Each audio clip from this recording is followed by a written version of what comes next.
There are nights that feel unbearably long, when even the sound of your own breathing becomes heavy.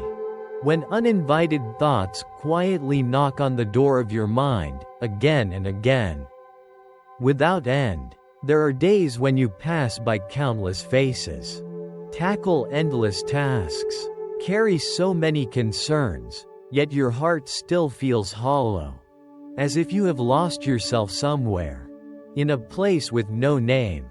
Have you ever felt that way? If the answer is yes, then you are not alone. In this fast-paced world, what we need is not more information, not more voices, but a quiet space to return to ourselves, to listen, to touch something deep within, a place where old stories, carrying the breath of Zen, may open a doorway. Today's video is a journey through stories like that, 10 little tales that may seem simple, but each word is like a drop of dew on a bamboo leaf, a glimmer of moonlight on a still lake, a mirror reflecting the inner landscape of your soul. Find a position that feels truly comfortable. Let your whole body relax. Close your eyes if you wish, and allow these gentle stories to guide you back to yourself, to that place where you do not need to do anything at all, only to be, because perhaps what you have been searching for has been right here all along. 1. The Burning House. There is an old tale passed down through generations about a wealthy father who possessed everything people could ever dream of: grand homes, endless fields stretching to the horizon, and most of all, 3 innocent children with smiles as bright as the morning sun. Despite his deep love for his children, he was constantly swept up in business affairs, endless travels, and a never-ending cycle of meetings that life seemed to demand. Then one day, while he was far from home, devastating news reached him. His house was engulfed in flames. His heart sank, his limbs went numb, but when he returned, what terrified him most was not the towering columns of smoke. It was the sight of his 3 children still sitting inside, completely absorbed in their play, unaware that everything around them was crumbling. He called out, screamed, pleaded, but they did not respond. After all, how could a child understand danger while lost in the joy of their favorite toys? In that desperate moment, the father suddenly remembered what excited them the most. He shouted that outside there were magnificent toy carts waiting, carts pulled by deer, goats, and oxen, just as he had hoped. The children immediately let go of their old toys and ran out. Thrilled, they were safe. When they asked, "Where are the toy carts, Father?" he simply smiled and brought out a grand carriage, not a toy, but a real, splendid, intricate vehicle more beautiful than anything he had described. According to the Buddha, this story is a metaphor for the life we are all living. The burning house is the world itself, filled with suffering, ignorance, and the slow, invisible erosion we often do not notice. The children are us, lost in our play with the toys of life, fame, success, comfort, and the endless little distractions that multiply every day. We fail to see that the world around us is burning in stress, in anxiety, in our dependence on external things. And so, life, like the Father, must sometimes use promises, illusions, and toy carts that fit our understanding to draw us out of the flames. Sometimes it is a life crisis. Sometimes a word that touches something deep inside. Sometimes, just a sudden moment of clarity when we hit rock bottom. Have you ever asked yourself, what kind of house am I living in? Are you trapped in a toxic relationship that you are too afraid to leave? Are you chasing success so hard that it costs you your health, your time, your sleep? Are you so wrapped up in social media that you can no longer remember what birds sound like outside your window? That house may not be engulfed in dramatic flames, but it could still be burning away the peace in your soul. Little by little, every single day. So if your heart feels hot with anxiety, pressure, or expectations, it is possible that you are in that house. Take just a few slow seconds right now. Close your eyes, take a deep breath, and ask yourself, what have I been so busy chasing that I have forgotten what truly matters? That question might just be the door that leads you out of the quietly burning house. You do not have to run. All it takes is a small awakening, just like a child pausing their game, drawn to something even more wondrous waiting outside. In truth, the glorious carriage the Father gave was never a reward. It was a symbol of freedom, of a life no longer consumed by illusions. It had always been there, waiting for them to step out of the fire. When life's flames engulf us, they do not always come with black smoke or blazing light. Sometimes, they are simply the numbness of days that blur together, the sleepless nights haunted by words left unsaid, the long silences between people who were once close, the forced laughter at work, the empty stare in the mirror each morning.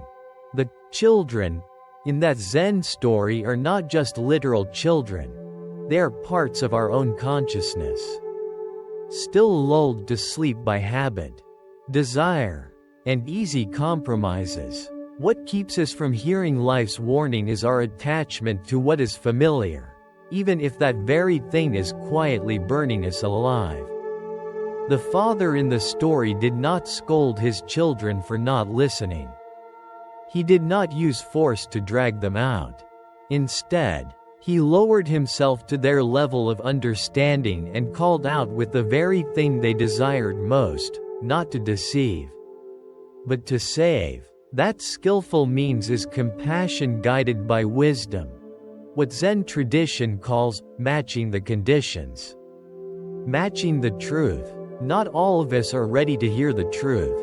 So sometimes life has to speak in ways we can understand, using our own desires to lead us to the point where we can let them go.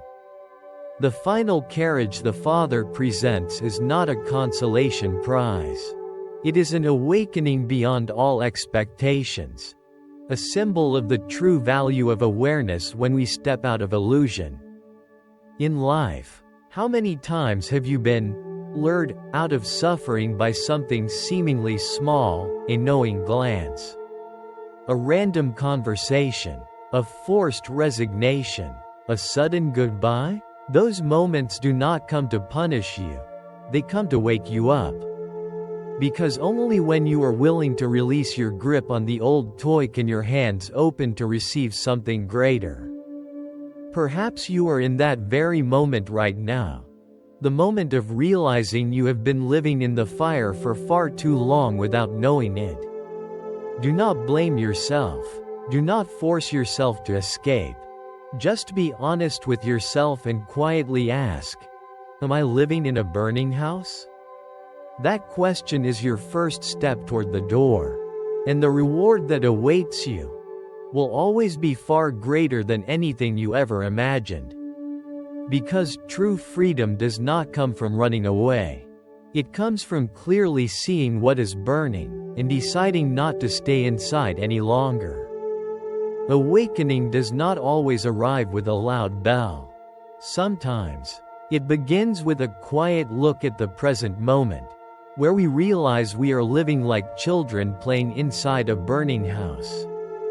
Too captivated by our games to understand what danger is, what loss means, or that the flames are slowly creeping in. Some people only come to that realization when everything has already fallen apart, when their health has broken down. when trust has crumbled, when one day they look around and see no one truly present, or when they no longer recognize themselves. Some wake up when loss hits like a slap from life.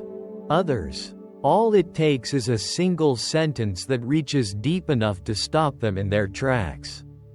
But there are also those who remain in that burning house forever, not because they cannot leave, but because they do not know they are trapped. The story of the father and the children does not simply highlight compassion. It also shows that the essence of wisdom is to be flexible, gentle, and inviting, not forceful. If all we ever say is, just step out of your suffering, how many could actually do that? But if someone finds a way to awaken us through the very thing we most desire, leading us gently to see the deeper truth of all things, then that is a higher kind of wisdom. A wisdom that understands the human heart even more than it understands doctrine. In modern life, those toy carts might appear as a new job, a promising relationship, a refreshing getaway, a book, or even a video like the one you are listening to right now, something that seems random, but may actually be life itself sending you a message. My dear, the house is on fire. Instead of reacting with indifference or panic, try listening from a place deep within, a place that always knows when you are drifting, when you are burning, when it is time to step outside and see just how vast the sky truly is. No one will force you to step out. Just like the father in the story, life does not command, threaten, or coerce. It simply offers a choice and allows you to follow what stirs your heart. Life always gives you a hint, a small light, a gentle invitation. The question is, are you quiet enough inside to hear it? If today feels overwhelming, if you feel caught in a momentum you no longer control, if you look back and notice an emptiness growing within you, ask yourself, could that be the smoke rising from a house you have stayed in for too long? Maybe all it takes is one small step, and you will see that outside, a carriage is waiting, not sparkling like you imagined, but steady enough to carry you back to yourself. Many people think the spiritual path is a journey filled only with calm, compassion, and peace. But those who truly walk it know that practice is not always about sitting in silence. Sometimes, it is about facing the storm roaring inside your own being. The story of the young monk who left the world behind in search of awakening is not uncommon. It reflects the reality of many people walking an inner path without a map. He arrived at the monastery with a sincere heart, a strong will, and a determination to meditate daily in order to reach liberation. But instead of finding peace, he became surrounded by frustration, judgment, and disappointment, not from the outside world, but from the people around him. Some walked too slowly, some chanted off rhythm, some seemed careless in their practice. Each time, his irritation grew like a fast-moving river beneath his composed appearance. When he could no longer bear it, he came to the Buddha, carrying a heart so heavy it felt like it might burst. What pained him most was not the faults of others, but his own disappointment in himself, for having given up everything to practice, yet still being unable to overcome negative emotions like anger, pride, and envy. But the Buddha did not scold him, nor did he immediately turn to scripture. He simply told a story about two monks living in a quiet bamboo forest. One was strict, disciplined, and serious about every breath of meditation. The other was calm, gentle like a flowing stream, always smiling at the ways of the world. One day, A great storm swept through. The wind roared through the bamboo stalks. The leaves clashed like war drums. Everything seemed chaotic. The strict monk could not bear the sound. It felt like an obstacle. An enemy to the silence he pursued. Meanwhile, the other monk remained still. Eyes closed, breathing evenly, as if the wind itself was part of a sacred teaching being whispered by the universe. When the first monk finally grew angry and left, the second one said something simple and profound. Bamboo does not resist the wind. It receives it. That is why it does not break. What awakened the young monk in the first story was realizing that his anger did not come from others. It came from his own rigidity. From his expectations that everything must meet a certain standard. That spiritual life must always be perfectly quiet. That everyone should be just like him. But in truth, life, even life in a monastery, is full of wind. Full of sound. Full of people who are different. Real strength does not come from eliminating all distractions, but from being able to stay centered in the midst of them. Bamboo bends, so it does not break. Water is soft, yet it carves through stone. What endures is often what is not hard. Once he understood this, the young monk felt something inside him loosen. He no longer needed others to change in order for him to find peace. He only needed to change the way he received what life offered. This story is not just a lesson for monks, but a mirror for anyone who feels drained by the people around them.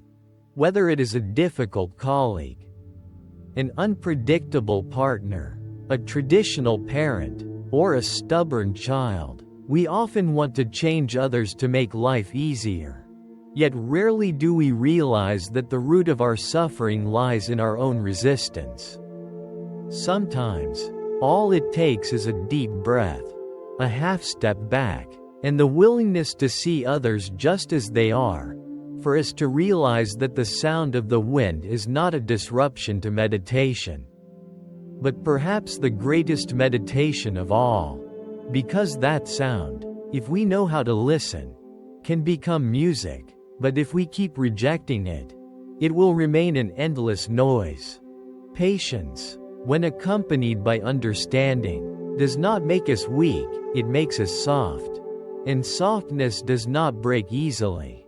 Like bamboo in a storm, it quietly bends, then stands tall again. When this truth sank in, the young monk no longer looked at others with judgment. The slow steps of his fellow practitioner no longer frustrated him, but became a silent reminder of the slowness needed to fully experience each moment. The offbeat chanting no longer made him frown, it drew a gentle smile instead. For he suddenly saw that sound as part of a sacred symphony, where everyone contributes their voice.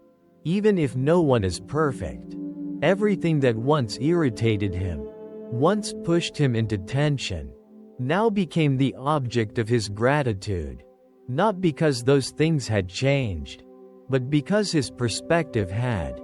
Just like someone who once saw bamboo as an obstacle to the wind, and now realizes it is because of the bamboo that the wind becomes visible. Without noise, how would we learn stillness? Without friction, how would we measure our progress on the inner path? One day, as he sat in meditation in the forest, the young monk heard the rustling of bamboo leaves in the wind, wave after wave, like whispers from nature itself. But this time, instead of feeling distracted, he felt the sound melt into his breath, merge with his heartbeat, so gently it seemed the wind was not outside anymore, but flowing through him. In that moment, he understood. Peace does not come from silence around you, but from the ability to receive everything exactly as it is, without resistance. When the heart is no longer hardened by expectations, it opens space for compassion and acceptance to grow.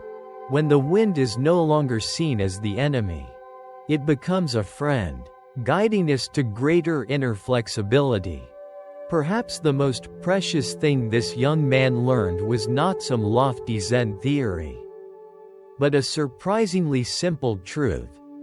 Everyone around him, from the noisy to the slow, from sound to silence, could be his teacher. If only he knew how to listen. They helped him see the part of himself that was still rigid, still trying to control everything. None of them needed to change for his practice to go deeper. He only needed to change how he related to them. Like bamboo, which does not try to stop the wind, but just bends a little to stand strong through the storm. That is the wisdom of one who understands that true resilience is not in resisting, but in transforming opposition into harmony with reality. This story, when quietly listened to, is like a drop of water slowly seeping into dry stone. It does not teach us how to eliminate all distractions to create a perfect space for practice. It teaches us how to make every imperfect thing the very object of our practice. In life, if we keep waiting for everything to be just right, for everyone to be kind, for work to be smooth, for children to behave, for partners to be understanding, then perhaps we will spend our entire lives just waiting.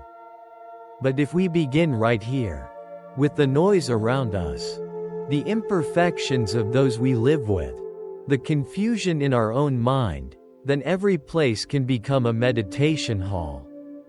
And every moment can become a moment of awakening.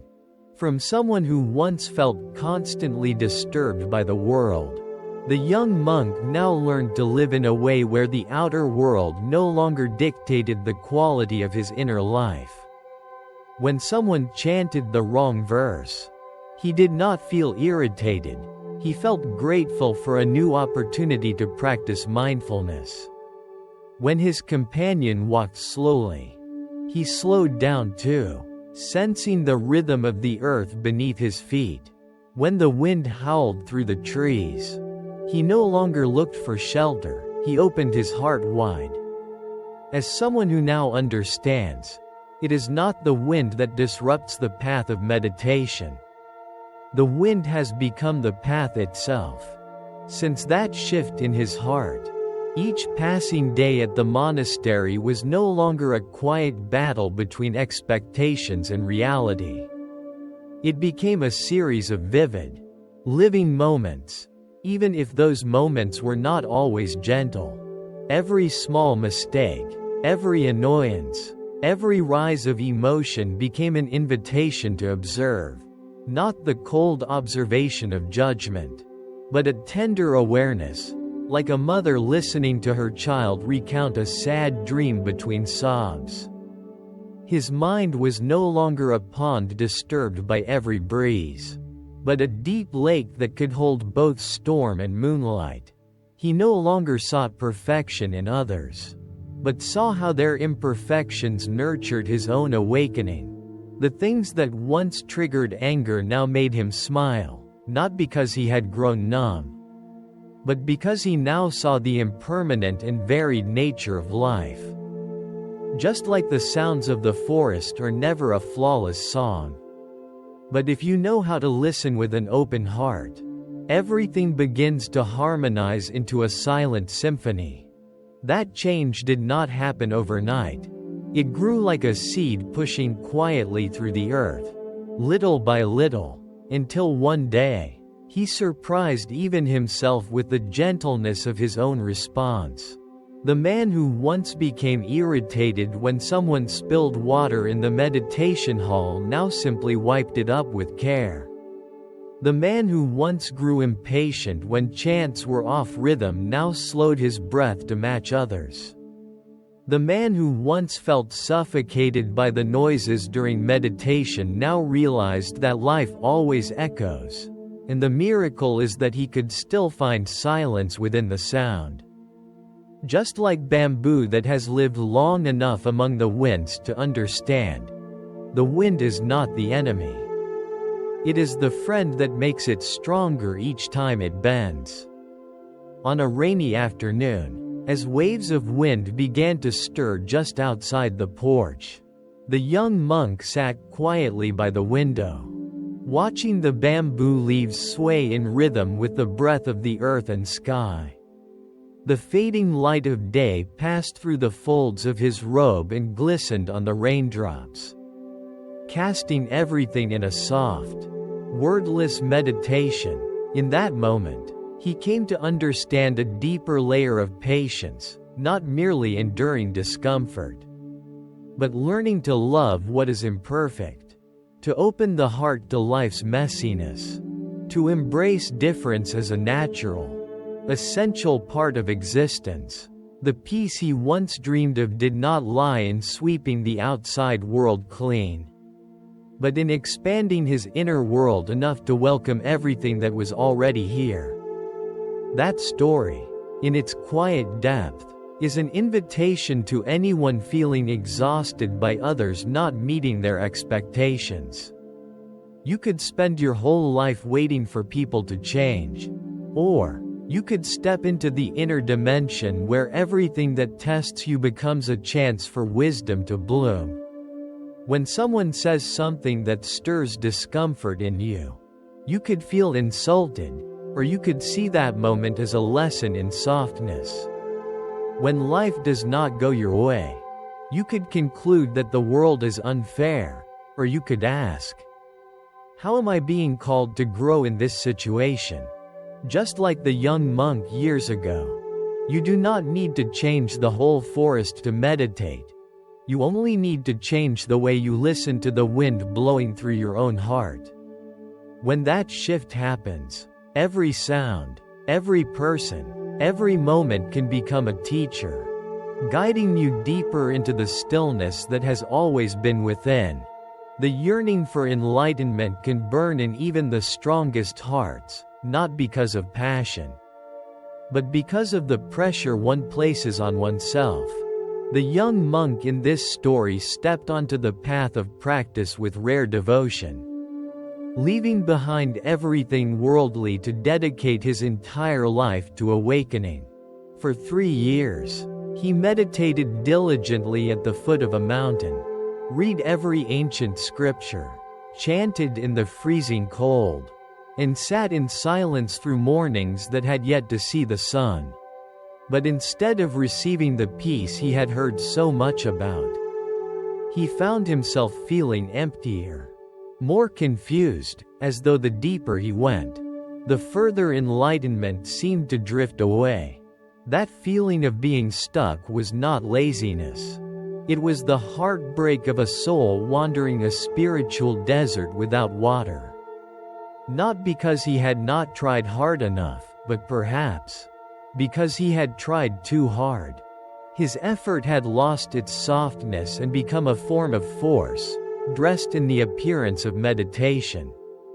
Like a farmer who plants seeds but keeps digging them up each day to check if they have sprouted. Though the intention is sincere, the result is a life that cannot grow. When he could no longer bear the weight of this struggle, the monk went to visit his teacher, a quiet master who lived simply in a garden near the forest. The teacher did not quote scripture or offer grand teachings. Instead, he told him a story about a farmer who had lost his prized buffalo. From the day the buffalo went missing, the farmer abandoned his fields, gave up rest, and wandered the hills and forests in search of what was lost. Every hoof print in the mud, every trail through the grass sent his heart racing, hoping that reunion was near. But the farther he went, the more lost he became. The crops were forgotten, his home covered in dust. His gaze grew hollow, his longing turned into a burden, until one day, following faint tracks into a mountain meadow, he found the buffalo, peacefully grazing, unharmed, Unfazed, unafraid, it had never truly been lost. Only the farmer had gone too far from himself. That story slipped into the tired corners of the young monk's mind like warm breath. The more he listened, the more he saw himself in the farmer. For 3 long years, what he had been seeking was never lost. Stillness, clarity, wholeness, they had never left him. But the belief that he had to achieve them had created a fruitless journey. His footsteps had not been wrong, but his direction had been reversed. His mind kept thinking, if I just try a little harder, meditate a little longer, chant a little better, then I will finally receive what I deserve. But some things do not come through effort. They come through letting go. Like the breath, it does not require force. It simply happens. All you need is to pause long enough to notice it. If enlightenment is a flower, the soil it needs is not constant striving, but gentle, steady presence. The transformation the young monk experienced was not some grand awakening, but a softening over time, like snow melting under spring sunlight. From that point forward, he no longer saw time as an enemy. He stopped measuring one day against the next. Each meditation was no longer about reaching a specific state. It became a quiet meeting with himself. Each chant was not about earning merit, but about having an honest conversation with the life within. And when he stopped searching for peace, peace began to show itself more clearly than ever before.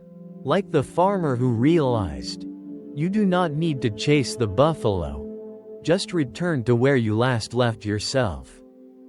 That story, in its essence, is a reminder that sometimes we must stop, not because we are tired, but because we have wandered too far from the simplest truth, ourselves. In a world that constantly urges us to strive, to achieve, to become, sometimes, stopping is not weakness, it is courage. Letting go does not mean abandoning your aspirations. It means pausing long enough to check if you are still heading in the right direction. Maybe you too are chasing a buffalo, success, awakening, love, recognition, but if you stop for just a moment and quietly observe, you might see that what you are seeking has never actually left. It is simply waiting for you to stop running, so it can come closer. After this realization, the monk's mind slowly shifted from tense ambition to gentle presence. Gone were the heavy breaths of meditation driven by the urge to reach some exalted state. In their place, calm, cloud-like breaths flowing in and out. He stopped counting hours. He stopped comparing depths. He no longer sat to prove anything. All those inner measuring sticks, those expectations, those invisible rulers built by the mind, began to dissolve, like morning mist under sunlight. His practice, once a relentless pursuit, had become a walk of awareness, where every step on the ground, every bird in flight, every leaf falling was enough to touch truth. No longer looking at life through the impatient eyes of a treasure hunter. He began to see with the gaze of a gentle observer. When sadness quietly arose, he did not push it away or deny it. He listened, like listening to echoes from the lake's depths, where peace does not mean a still surface, but knowing how to be deep enough to hold the waves. That presence in the moment did not slow him down. On the contrary, it made every second vividly alive. There was nothing more to reach for in the distance. The true destination was here. Now, a steaming cup of tea, a gust of wind passing the porch, a drop of rain on the skin, all became wordless teachings, leading him further than any sermon ever could. By letting go of the need to become someone enlightened, he began to sense awakening in humble, silent expressions, not through dazzling lights or miraculous experiences, but through a subtle depth of awareness. The mind remained active, but no longer pulling. Emotions still arose, but no longer oppressive. Thoughts still surfaced, but no longer controlling. He observed everything as the sky watches the clouds, letting them pass. Neither holding on, nor rejecting, nor resisting. In that state, there was no gap between the seeker and the sought, because the very act of searching had dissolved, revealing the pure, complete nature that had never been altered by time or effort. One early morning, while dew still clung to the grass, the young monk sat beneath a familiar old tree, his eyes half closed, hands resting gently on his lap. Nothing extraordinary happened during that meditation. No miraculous rays of light or surges of energy, only enveloping stillness. Only the distant song of birds. Only the heartbeat merging with the sound of falling leaves. Yet, in that moment, he suddenly felt something never laid out in books, that peace doesn't lie on the other side of effort, but arises beyond the act of letting go. Not a letting go born of laziness or despair, but one rooted in understanding, releasing the notion of lack, releasing the idea that he must achieve something more to be worthy. The parable of the buffalo is more than an allegory of rediscovery. It serves as a profound warning to those absorbed in relentless striving, forgetting the simplicity of being human. In our modern world, you don't need to be a monk to fall into this trap. A devoted mother so consumed by caring for her children that she forgets herself is searching for the buffalo. The young professional chasing success until isolation sets in is searching for the buffalo. Someone meditating nightly yet haunted by the thought they're not enough is lost in the forest. In all these journeys, what's needed is not another step, but a pause.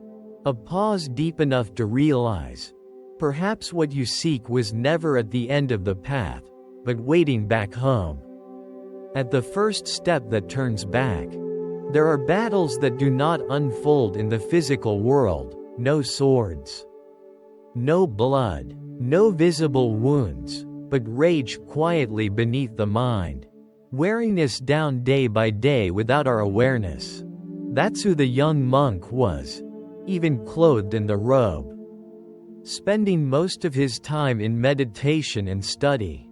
He carried hidden anger, envy, skepticism, pride, and disappointment. Each sitting became a battleground where negative feelings sprang up without warning, tossing him from the stillness he craved.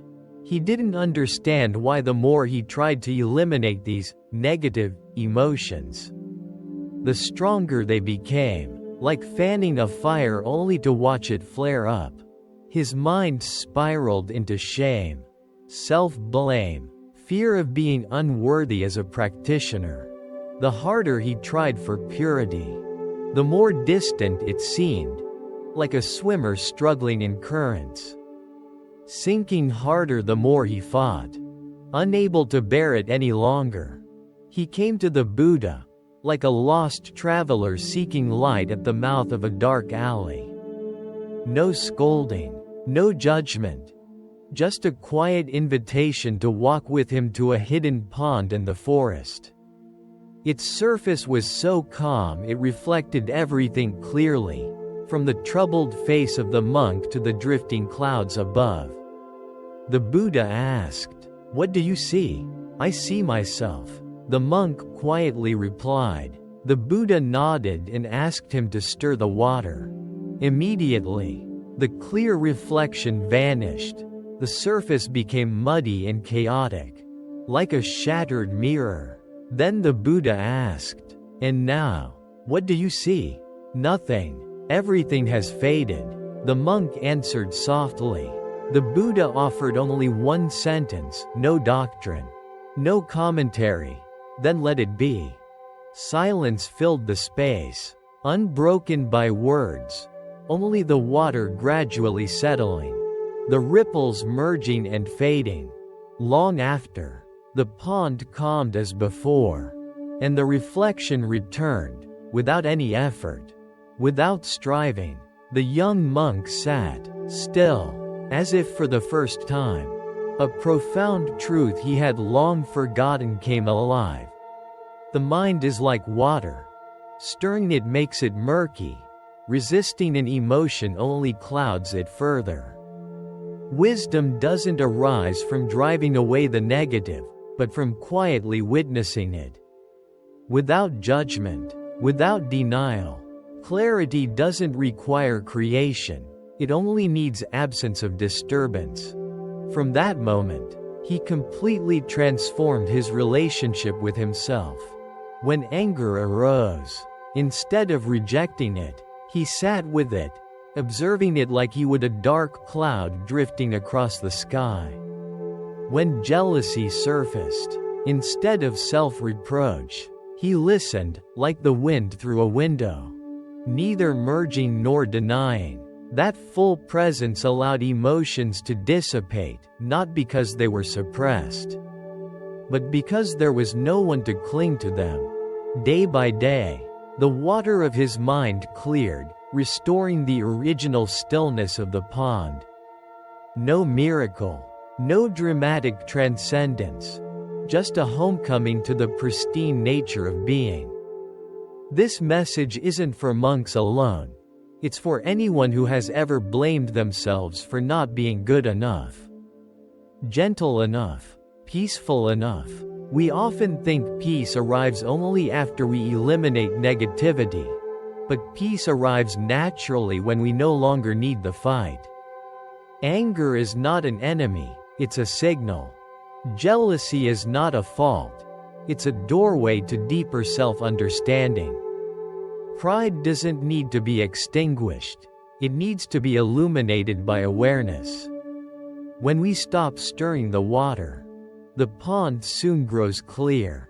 When we stop resisting emotions, the mind purifies itself. You don't need to be perfect to have peace, just curious enough to observe your imperfections with compassion and patience. This is true practice. Not fixing the mind, but ceasing to muddy it further.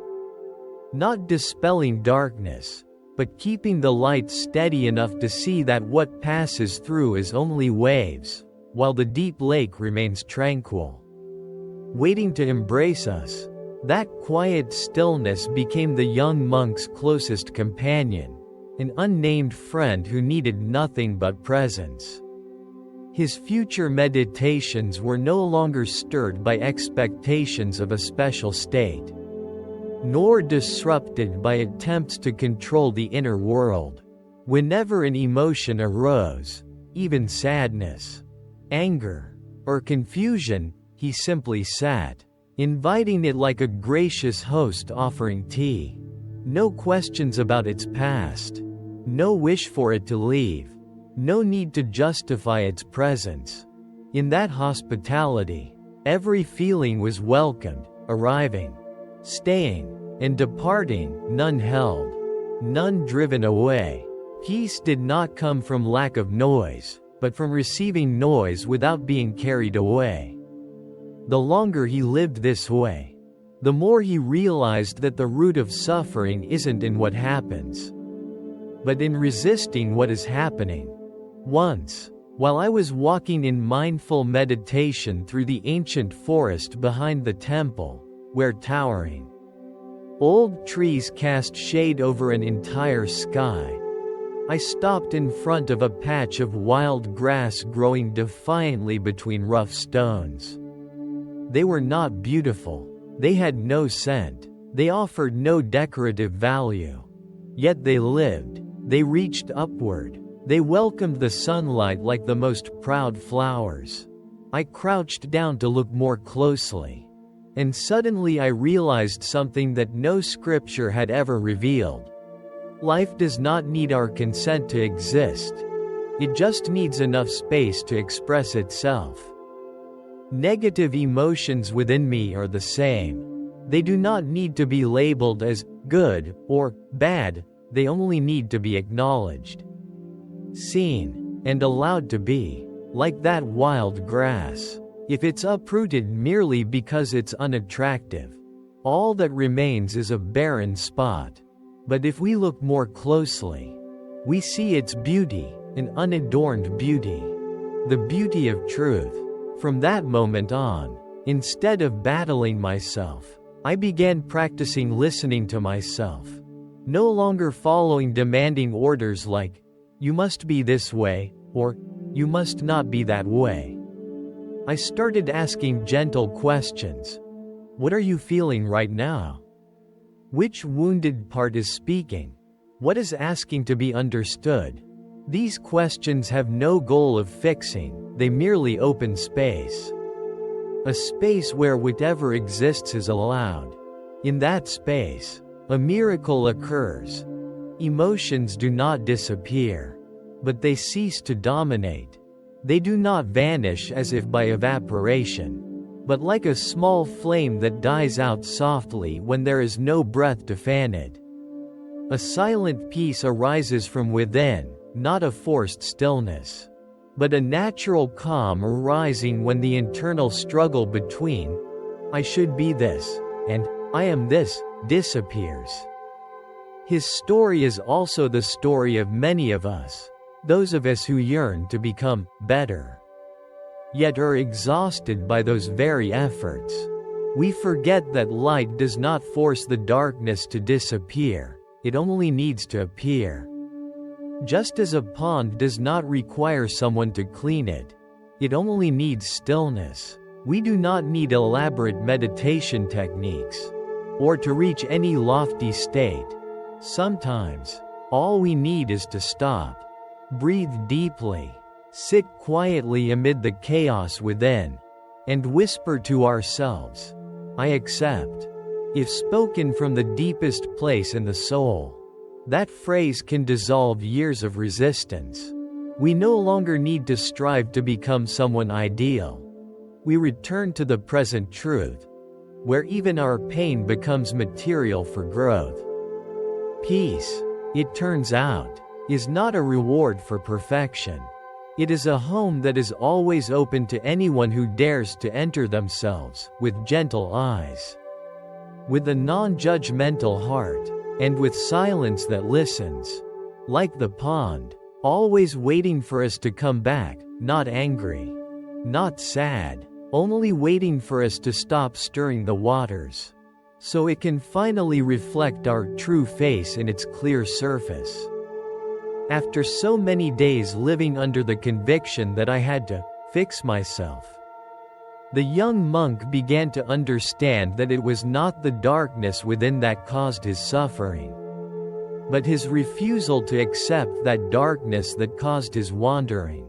He once believed enlightenment meant no longer feeling anger, doubt, grief, or insecurity.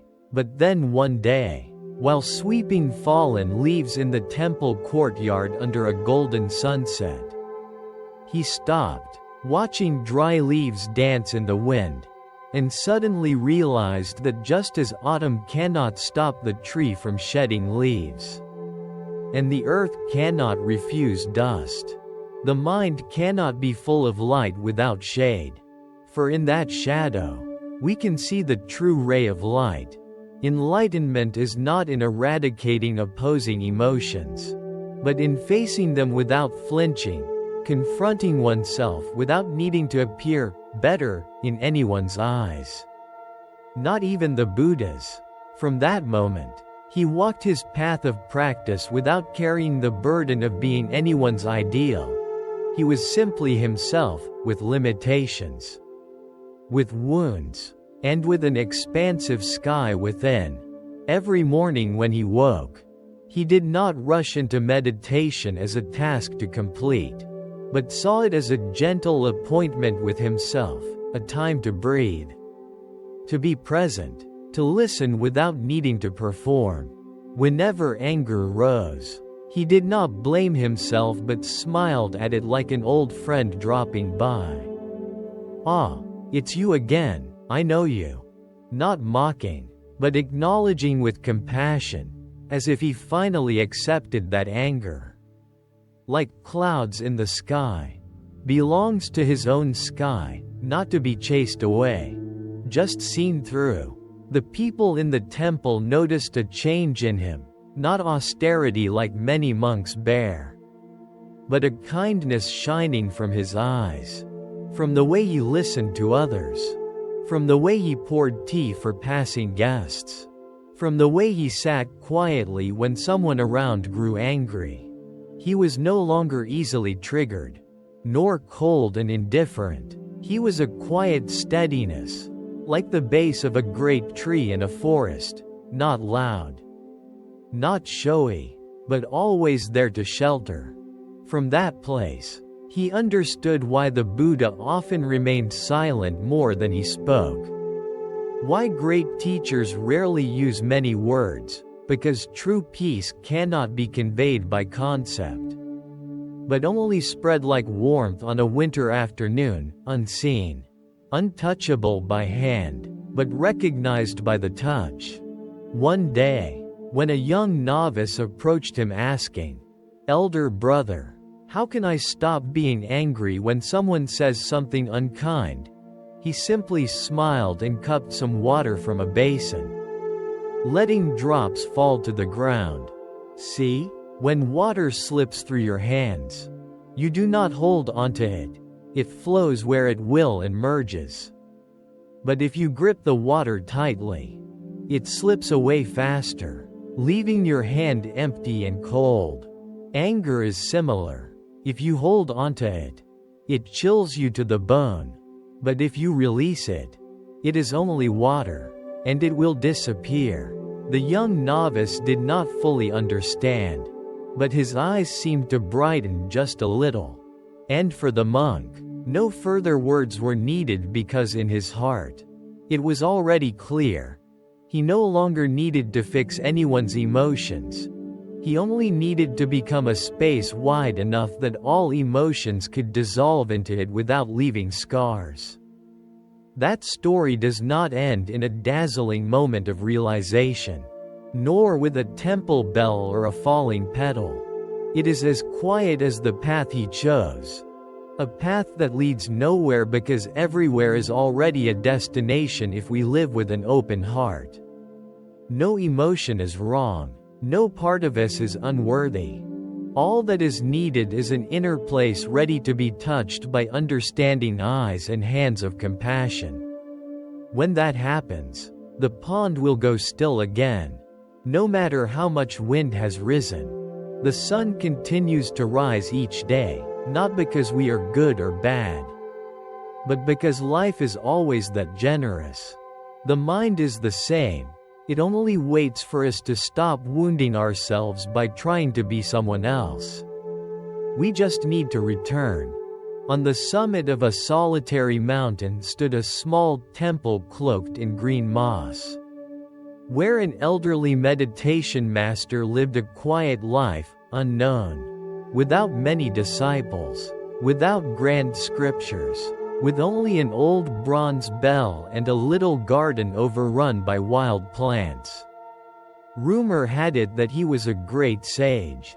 Yet for many years very few could stay near him long enough to ask anything. Because he did not teach in the usual way. Nor did he encourage anyone to seek truth through words. The only one who remained by his side was a young novice monk, under 12 years old, orphaned from infancy, sent by villagers because no one could afford to raise him. In the beginning, the boy knew nothing of meditation or doctrine, was mischievous, failed at sweeping the courtyard cleanly, forgot the chants, and often cooked rice either undercooked or overcooked. Yet the meditation master never scolded him.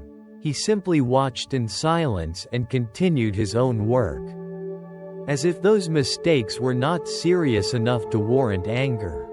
One day, the wind rose, clouds turned black across the sky, and the boy accidentally dropped the incense bowl right in the center of the main hall.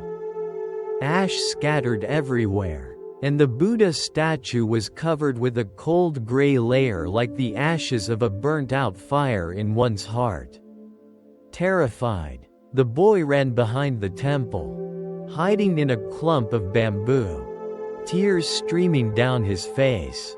Overwhelmed by guilt, afraid he would be expelled from the temple, losing his only refuge, the meditation master remained silent. He neither went looking for him nor asked questions. He simply swept the main hall all afternoon. When the twilight fell, he came to the bamboo thicket and placed beside the boy a bowl of hot rice and a dry robe. No words of reproach, no look of anger, just a complete presence. So silent it could draw a person into tears. The novice looked up, eyes red, and stuttered, "Teacher, you are not angry at me?" The master looked at him for a long moment and then said, "You dropped an incense bowl. But you did not drop yourself. What you broke was an object. What you held on to was the truth that you knew you had done wrong. That is enough." That answer became the first seed of wisdom in the boy's heart. Wisdom not born from right and wrong, but from the feeling of being accepted even at his most clumsy, most vulnerable. From that day, he no longer feared mistakes, no longer avoided blame, but began to observe himself more carefully. When sweeping, he moved more slowly, not out of fear of punishment, but because he wanted to care for each leaf, as though each small act were a greeting to life itself. In the mornings, when the master ignited the fire to boil water on the ashes of embers, the boy no longer scampered about in curiosity. Instead, he sat quietly by, watching the flame flicker, its light reflecting on the teacher's face, lined with wrinkles, yet gentle as a passing breeze. Over time, he came to understand that teaching does not always lie in words. Compassion is not always expressed through protection. And wisdom sometimes needs no explanation, only presence. Every day, rain or shine, the master carried water from a well by a mountain stream to water the small garden behind the temple. Once the boy asked why he didn't let the water flow through bamboo pipes to reduce effort. The master simply replied, "Because carrying the water is a way for me to carry the life of my own being. Each step is an opportunity to see that I still exist." That phrase remained with the boy through his childhood, becoming a guiding light in the years to come when he had grown and continued on the path of practice. Not because the teacher's words were extraordinary, but because the boy had witnessed someone truly living each moment, a life needing no spotlight, yet radiant like an unfading flame. That story, at first like a feather-light memory, holds deep wisdom. Transformation does not require grand shocks, but a love broad enough to embrace error. In a world where everyone strives to be better, more perfect, more correct, sometimes what we need most is an unjudging gaze, a space that does not exclude, a presence silent enough to allow us to be wrong without losing worth.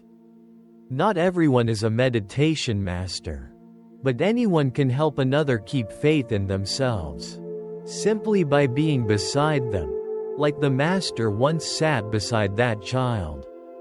Wordless, without teaching, without pretension, just sitting like a moon reflecting soft light into the deepest darkness of another's soul. When such presence happens, there is no need to teach, they will enter their own light on their own. Time passed, and the old temple remained quiet on the mountain, as though it never cared for the changes beyond. A moss-covered roof, a small garden, a rough stone path were enough to preserve stillness beyond time.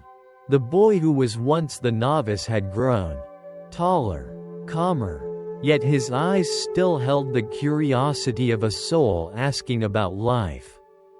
In his heart, his teacher was not just a monk, but a living symbol of steadfastness. The ancient tree shading all lost children. One day, before the sunrise, with morning dew still wet across the temple courtyard, the boy quietly sought the teacher and asked a question he had carried long within. "Teacher, how do I know that I am walking the right path?" The master, at that moment, was building a fire, placing sticks onto the embers one by one. The flames slowly took hold with patient, unusually deliberate calmness, as if nothing in life was urgent. He looked at the boy, did not answer immediately, but handed him a cold kettle of water and told him to set it on the coals. "Wait for the water to boil. Then I will speak."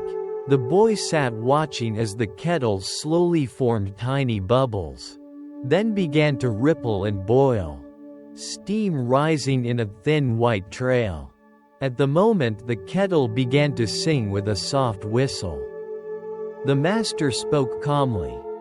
"Water does not tell you that it is hot, but you can perceive it. The path of practice is the same.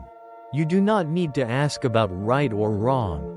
You only need enough stillness to see that you are changing inwardly, no longer trying to show someone, no longer rushing to prove anything." The answer was not in complex philosophy, but in a simple, ordinary image, a boiling kettle. And that ordinary image awoke the boy's awareness. Sometimes we seek answers through logic, but life answers us with images, silence, and simplicity that cannot be analyzed. From then on, the boy no longer rushed to guess the future, nor compared himself to others on the path. Every daily task became part of his practice. Washing dishes was meditation. Sweeping was meditation. Gathering vegetables was meditation. He no longer distinguished between practicing the way and doing chores. Realizing the way is present in every moment when the mind is fully present. What the teacher taught was never written in words, but etched in the boy's memory like carved stone, can never fade.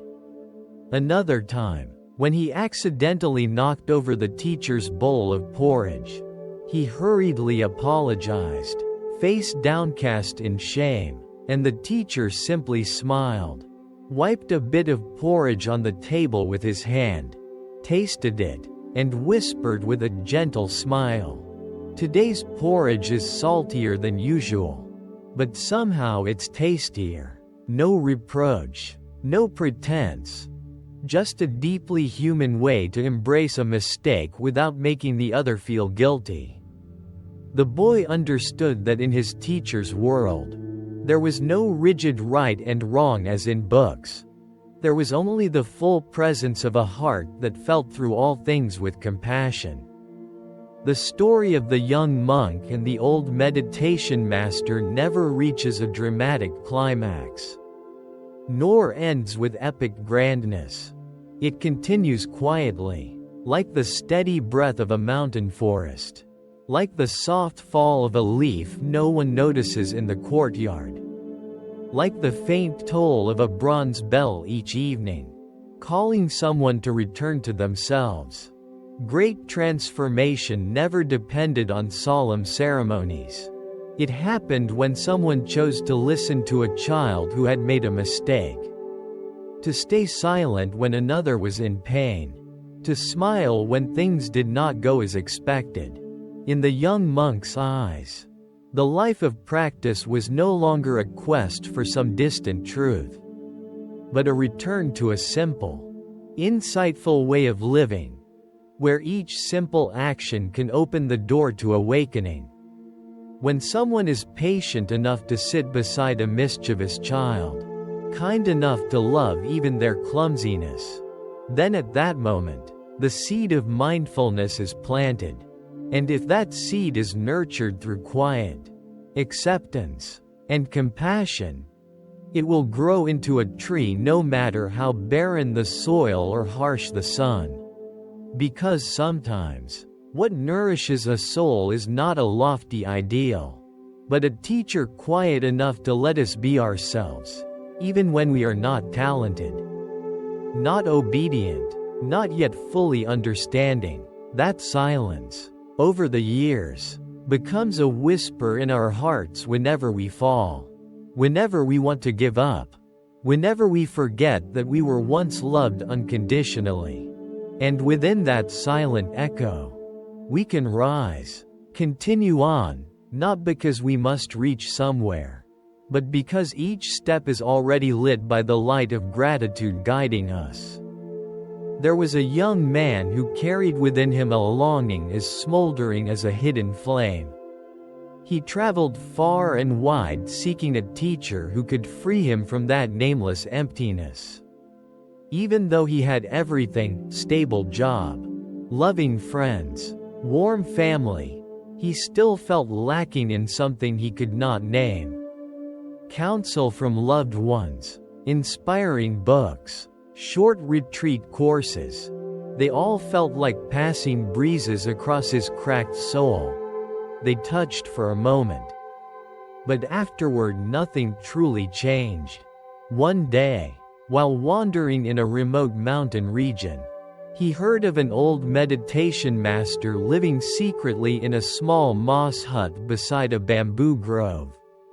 The master took no disciples, never preached, yet anyone who met him felt as if they'd taken a cool sip of water on a sweltering afternoon. The young man decided to seek him out. The path to the master's hut was not easy.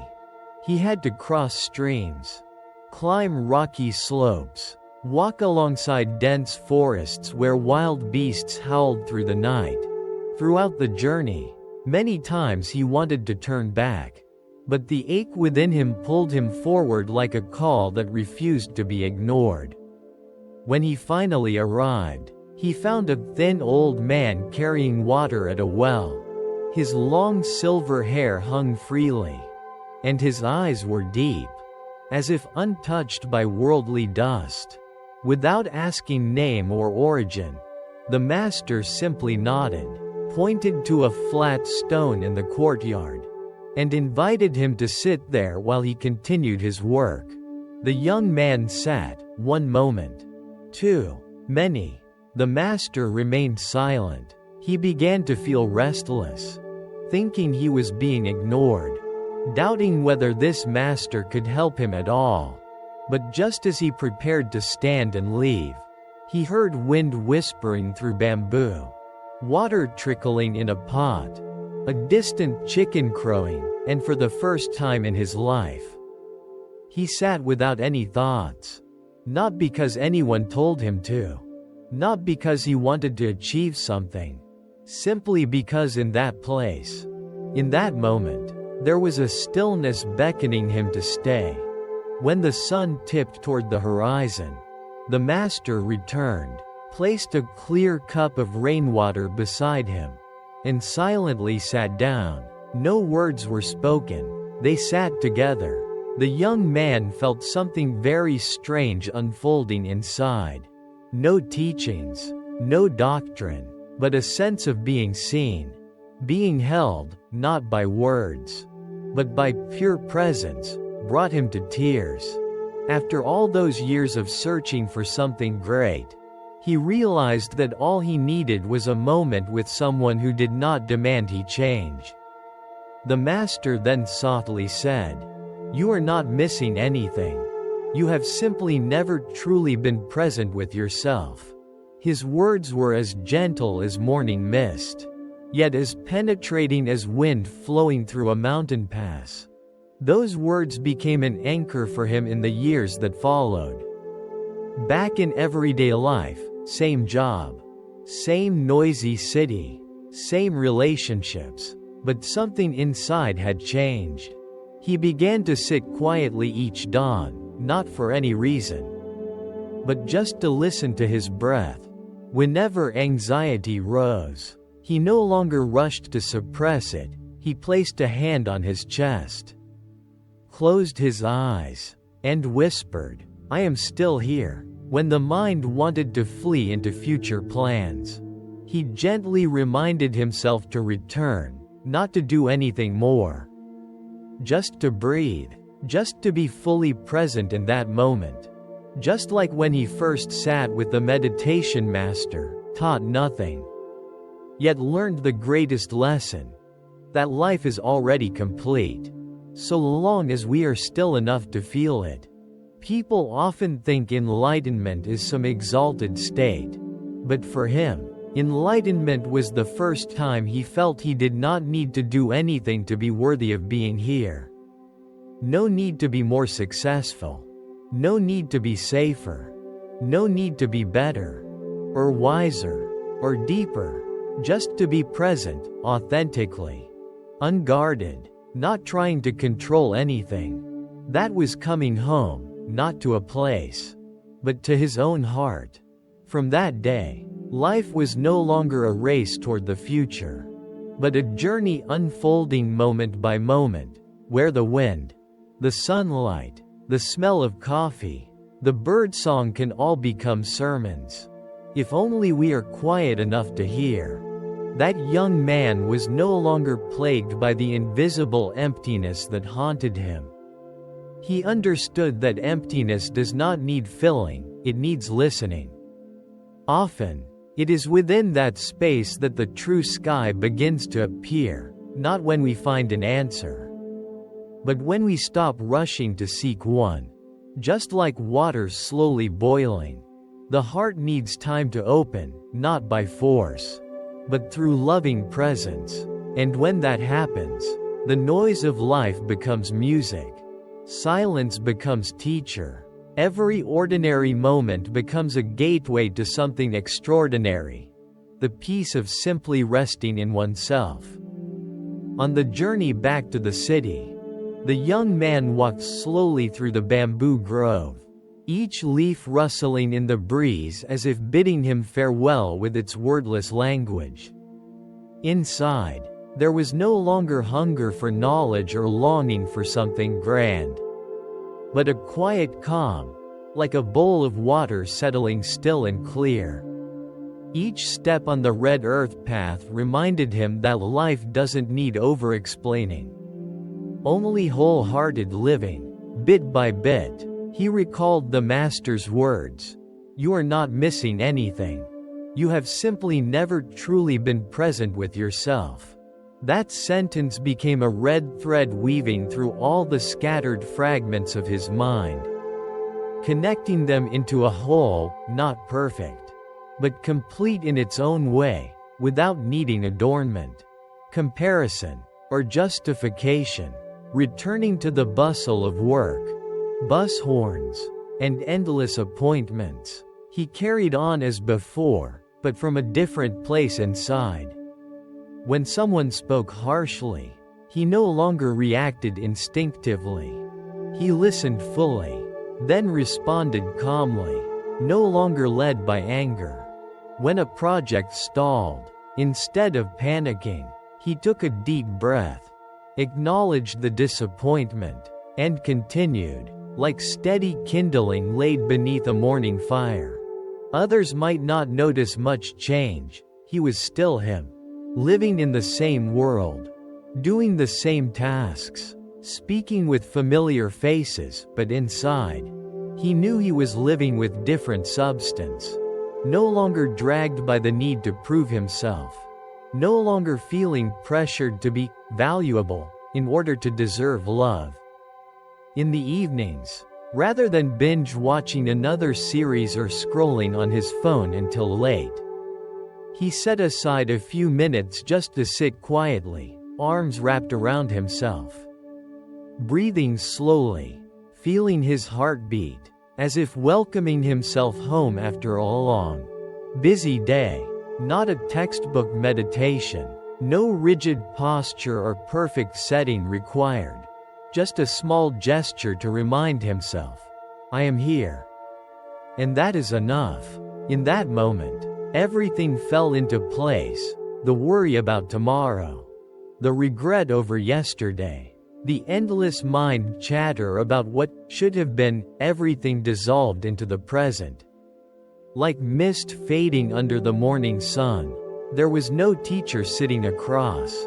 But in his heart, he felt the presence of the old meditation master in the moss hut, silent. Not teaching, merely present like breath, like wind, like life itself. Gradually, he realized what he had forgotten most, his ability to return. Not to any physical home, but to the living consciousness pulsing in every cell. In a modern world that pushes us outward, toward fame, status, results, it's easy to forget there's an inner home nobody can take away. Where nothing needs to be proven, if only we sit still. All reveals itself. From that realization, he began living as if each moment were a Dharma talk. Each person he met a bodhisattva in disguise. Every challenge an invitation to return to calm. Every sorrow a reminder to listen deeper rather than flee. Occasionally he returned to the mountain with the moss hut in the bamboo grove, not searching for answers anymore. Each time he arrived, he sat on the same flat stone where he'd first sat. The master remained modest, carrying water, chopping wood, tending the fire, as before. They spoke little, for their relationship no longer felt like traditional teacher and student, but rather a meeting of two souls who know how to pause and choose presence with themselves. No questions, no preaching, no need to convince. They simply shared presence, and in that presence, as if by magic, everything needed to be known was known. Everything needing release was released. Everything needing life began to live. The young man was no longer the youth he once was, but his eyes now held greater clarity, not because life had calmed, but because he had learned not to avoid discomfort. In pain, he knew how to breathe with the suffering.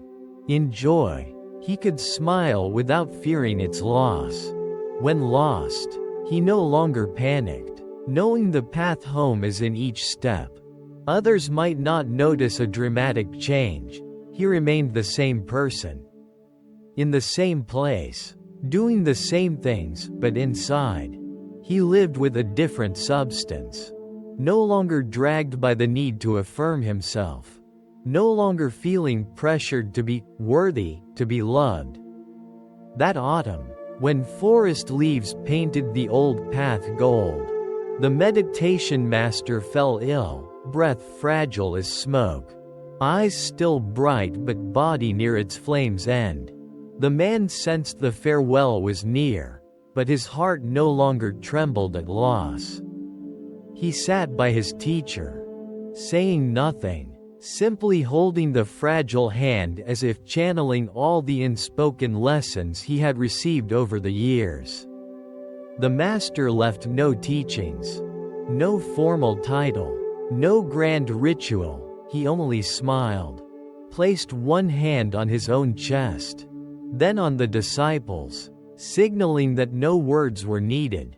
In that silence, he understood the legacy the master left, life itself in its simplest, most complete form. Just stay in your body, in this breath, in this presence, even as the wind blows, even when the body one day returns to earth. After the master passed, the moss hut in the bamboo grove felt emptier than ever, but the man didn't feel as pained as he'd expected. Each morning, he continued carrying water, watering the plants, tending the fire, sweeping the courtyard, just as if his teacher were still there in every familiar gesture. Small acts that seemed insignificant instead anchored him to the master, no memorial necessary. No prayers needed, just wholehearted living. Just as the master lived. Occasionally, villagers came to seek his advice, to ask about the way, meditation, how to let go of suffering. He did not rely on theory or recite scriptures. Instead, he told the story he had lived, of a restless youth, tired of searching, who met a meditation master who taught nothing but how to carry water and be still. One day someone asked him, "How do I let go of the past?" He paused, then pointed to the rainwater dripping from the roof into the soil, saying, "When the earth is thirsty, it receives the water. When our hearts are dry, we only need to receive. Let go? No, that's not needed. Just see clearly, and everything falls away, like those drops into the earth." Those words were not prepared, nor from any book. They came from deep within the awakened stillness of one who had suffered and no longer wished to fight suffering. Since then no one called him teacher, nor saw him as a meditation master. They simply said, "He is the one who once learned to sit very still." And that seemed enough. A person who can sit quietly amid life's turbulence is a greater teacher than thousands of words. On a late winter afternoon, as cold wind gathered, he sat beside the old hut, lit a small fire, and poured himself a cup of tea. Smoke rose in haze. The bamboo forest rustled in the distance. The scent of dry leaves drifted by, carrying memories of seasons past. He closed his eyes, thinking of nothing, wishing for nothing, simply sitting in the world like a leaf lying still on damp earth, not to be carried away. In that quiet, he realized something rarely stated: peace does not come from extinguishing all unease, but from no longer wanting to escape it. Only when we stop fleeing ourselves does life begin to simplify in miraculous ways. That story ends not with a triumphant finale, nor requires grand accomplishments or honorific titles. It closes softly, like a meditation master's final breath, like a dewdrop vanishing in morning light, like a bare foot stepping on wet earth without leaving trace. Yet for one who lived it, witnessed it, it is a silent yet profound transformation, a renewal without fanfare. Life, ultimately, needs little to become unforgettable, only once sitting truly still with oneself. Once pausing long enough to see that nothing was ever missing. Then, whether one lives amid bustling city or deep forest, we always remember the way home, not to the teacher, but to the quiet heart that has been present since the very beginning. In a distant, remote countryside, nestled at the foot of a rocky mountain, there was a small temple where villagers would come to light incense on full moons or holidays, but otherwise, it lay cloaked in silence. Within that temple lived an elderly monk who was blind in both eyes. Living alone, he chanted sutras from memory, cooked by intuition, and swept the courtyard using only his ears to catch the sound of wind-rustling leaves. The villagers called him the blind meditation master, not out of pity, but out of deep respect, because his life was so serenely pure that outer light seemed unnecessary. Whenever someone asked if he mourned his blindness, he would simply smile and say, "I may no longer see this world with eyes, but I still behold it with my heart." At first, this sounded like a comforting phrase, but when people sat beside him and heard his deep, resonant chanting in the hush of the temple, They realized he truly perceived things that the sighted could not. One day, a young scholar, known for his erudition and sharp critical thinking, heard of this master and journeyed to meet him. He was not a man easily moved by spiritual talk, and he was skeptical of all things mystical. He arrived with doubt, curious whether a man who had lost his sight could see anything worthy of respect. Upon meeting the monk, he skipped pleasantries and asked outright, "Sir, if you cannot see, then by what do you live?" The master sat quietly, his hand brushing a wooden cup nearby, smiling before replying, "I live by presence." The simplicity of his answer startled the scholar. The scholar chuckled, thinking he might have expected too much.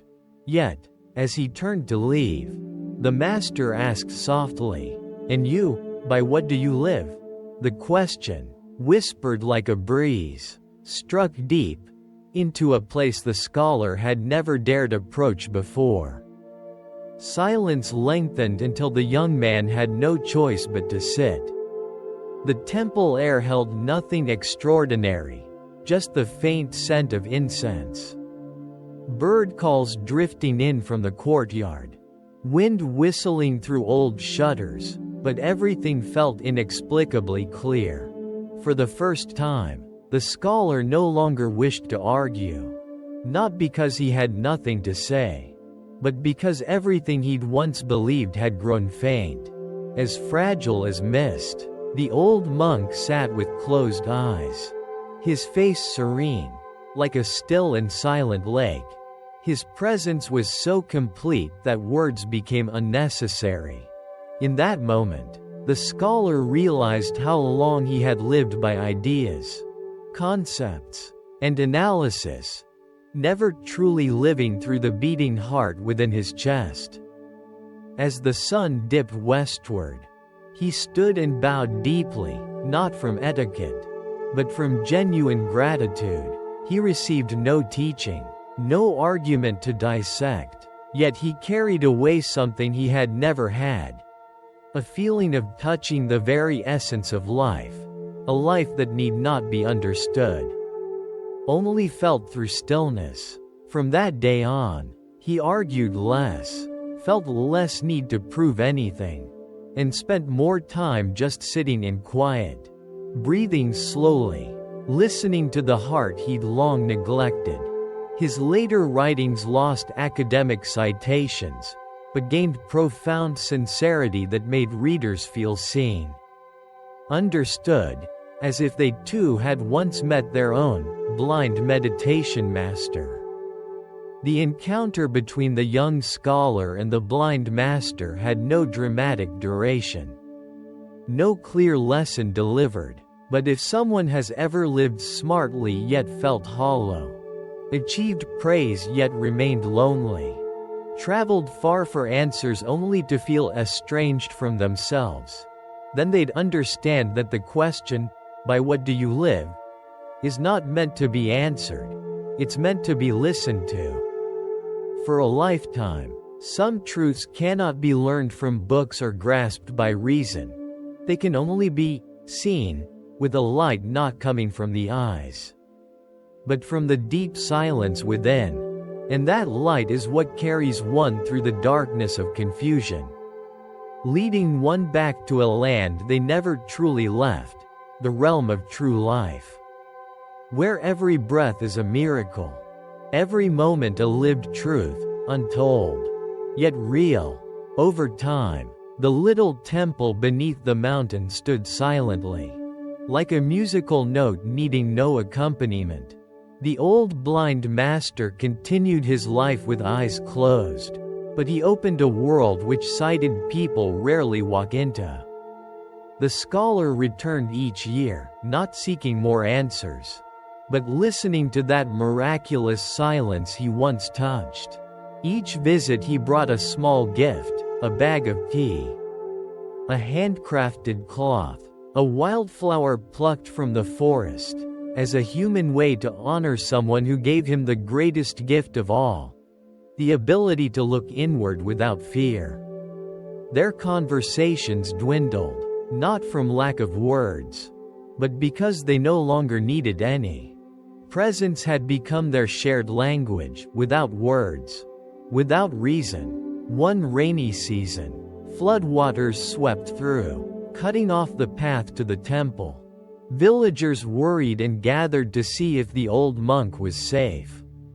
They found him sweeping the courtyard in steady rhythm, his brown robe soaked, his back slightly more bowed than before, yet each brushstroke strong and calm. Someone asked, "Aren't you afraid the flood will wash the temple away?" The master smiled, facing them, his sightless eyes gentle yet clear. "If it washes away, I will go with it. If it stays, then so will I." His words made the listeners feel small before such equanimity. They stood in the rain, silent, watching an old man sweep leaves under a gray sky, and their hearts were filled with a surprising light.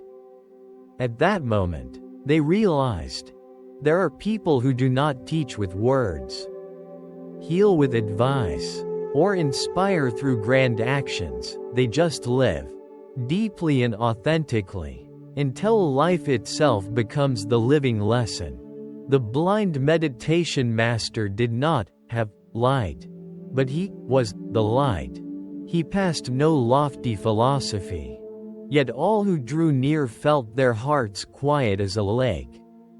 His presence reminded them, everything we seek outside, peace, mindfulness, freedom, awakening, already exists within us.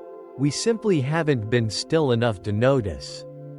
Like the scholar, once convinced truth required sharp arguments and intellect, he discovered that what broke him open was a silence that asked no victory. Each person leaving the temple carried with them a fragment of that silence. Like a small candle in their hands, they returned to everyday life, farming, lecturing, trading, teaching, but all shared one thing. At times, they'd pause, close their eyes, and feel as if the old master sat beside them, smiling, doing nothing but being. They began to understand that life is not a series of things needing explanation, but a flow of things needing to be felt. When the heart is open, when ego no longer competes, even a falling leaf can be a teaching. A glance can wake us from the trance of seeking. At the foot of that mountain, where the forest changes its leaves by season, the small temple stands, not to draw attention, but as a whisper to a world grown too loud. It says there is another way to live. No need for grand conditions or mighty achievements. Just a heart still enough to see where you are, what you're doing, and whether you're truly alive. The meditation master's eyes have long been closed, but his lesson still opens more each day. In the slow steps of those who return, in the gentle gaze of those who listen, in the full breath of those who once lost their way yet learned to find it through inner stillness. No one remembers his name, but everyone remembers what it felt like to sit beside him, like sitting next to a silent, steadfast mountain amid all impermanence. At the mountaintop beyond swirling mists, there was an old monastery where young monks were rigorously trained to become authentic practitioners of mindfulness. Among them was a novice named Ryo, known for his sharp mind and earnest devotion. Never had he missed a morning meditation, nor slipped even slightly in his daily duties. The senior monks looked to him as a future heir of the monastery's lineage. Yet the harder he strove, the tenser he became. His face was always serious, his eyes searching for something he had yet to touch. He thought, surely I must practice more strictly, chant more, fast harder, then I might approach enlightenment. But the more he tried, the more restless his mind grew. Each meditation turned into a battle against himself. One early spring morning, while sweeping leaves in the courtyard, Ryo was summoned to serve tea to the abbot, the revered elder who had spent 70 years in solitude. Seldom speaking, seldom inviting visitors, Ryo cautiously entered the simple room and set down the teapot, planning to retreat, but the abbot motioned for him to stay. Silence enveloped the room while slivers of sunshine formed lines on the floor. The abbot began to pour tea in silence, never glancing at Ryo. After long moments, the abbot finally asked softly, "Are you happy?" The question fell like a pebble dropped into a frozen lake. Ryo didn't know what to answer. He meant to speak of his diligent practice, his strict discipline, the trust of his teachers, but in that moment, none of it mattered, so he simply shook his head. The abbot studied him for a while, then said, "You're trying to become someone when you've already been enough." Ryo looked up, confused. The abbot continued, "Awakening doesn't come from rejecting human emotions, but from meeting them clearly. Without delusion, you don't need to prune yourself into an ideal. Just learn to live each moment fully, whether in joy or in anxiety, without denying those feelings."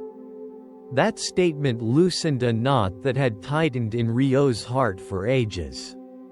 He had believed that practice meant erasing himself, mastering every emotion, becoming emotionless like a statue, yet that very compulsion hardened his heart. From that day onward, Ryo continued his chores, sat for morning meditation, and chanted in the evenings, but with a completely different attitude. He no longer strained to be good. Meditation was no longer a battle. And when an impure thought arose, he no longer feared it. Instead, he learned to smile when anger appeared, to inhale deeply when his mind wandered, to welcome every feeling like a child returning home, without blaming, without teaching, just listening in full presence. In that release, his heart expanded, like a still pond reflecting sky and clouds. One evening, while walking through the bamboo grove behind the temple, he discovered a fledgling that had fallen from its nest, struggling on the ground. Instead of rushing to rescue it as he once might, Ryo sat beside it and observed its fragile breath, sensing the fragile beating inside its small chest. In that moment, he realized that every being fights to survive, fears, suffers, and longs for protection, just like that little creature.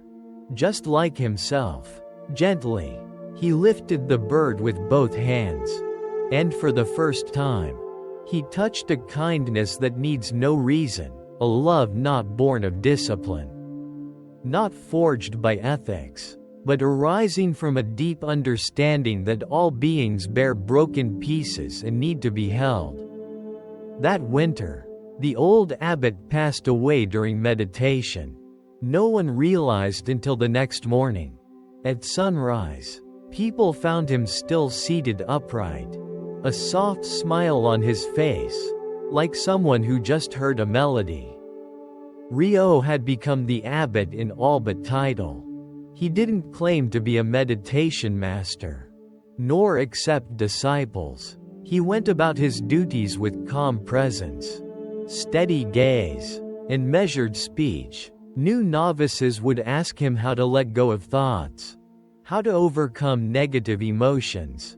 Ryo didn't speak in theory. He invited them to sit on the temple steps, to watch fallen flowers, to hear wind rustling the leaves, and said, "You don't need to change anything. You just need to learn how to be present with everything." The mountaintop monastery continued free from fanfare. absent of grand reputation, but all who came and left carried away something profoundly different. Not knowledge, nor method, but a feeling of anchored peace. Ryo's journey had no climax, no miracles, just the path of someone trying to become perfect to someone accepting himself. In that acceptance, he discovered what years of practice could not offer, a tender stillness. Like snow resting gently on the temple roof, not loud, not showy, but warm enough to shelter everything beneath. In the years that followed, Ryo lived like a slow-moving cloud atop the mountain, neither striving to teach, nor to be a virtuous monk, but simply one who was present. Each morning before dawn, he kindled the fire, made tea, and sat quietly at the temple's entrance as mist rose and fell, listening to distant bells welcoming the day. No one called him youth any longer, no one gave him a title. But in people's hearts, Ryo became the keeper of warmth, not the blaze of exalted dharma, but a gentle flame of humanity shining amid the mists. People came to the monastery not seeking grand liberation, but having heard that here lived a teacher who said little, but whose eyes, actions, and breath spoke a living teaching. A young woman, heart tangled with regret, quietly climbed the mountain in the rain to meet Ryo, not to learn formal meditation, but simply to ask how to forgive herself for harsh words spoken to her mother before she passed away. With no chance to say sorry, she had traveled far, read many books, performed rituals, yet her heart still felt gripped by an invisible hand. When she met Ryo, she did not speak of any of that, she only sat and cried. Ryo offered no lecture, no talk of karma or forgiveness. Instead, he took some flour from the hearth, molded a small cake, baked it over the coals, and handed it to her. Eat this cake slowly. Imagine your mother is sitting beside you, eating along with you. Each bite you take is an apology left unspoken. You need not say the words, you only need to feel them. She followed his instructions, tears mixed with the aroma of the cake, dissolving into a silence that words could not explain. When she finished the cake, she did not feel relief or elation, but something inside her had softened. Like rain at the end of a long drought, Ryo did not soothe with philosophy, did not heal with words, but with life's ordinary actions that reflect the heart. Those who arrive with confusion may leave still carrying pain, but with a new awareness, how to hold suffering gently, without rushing to push it away. Some visitors return years later to sit beside Ryo without speaking, because that presence alone is enough to awaken a sense of clarity in a heart once dimmed by life. In a world encouraging us always to fix ourselves, change ourselves, surpass ourselves, Ryo's way of living is a quiet but profound reminder.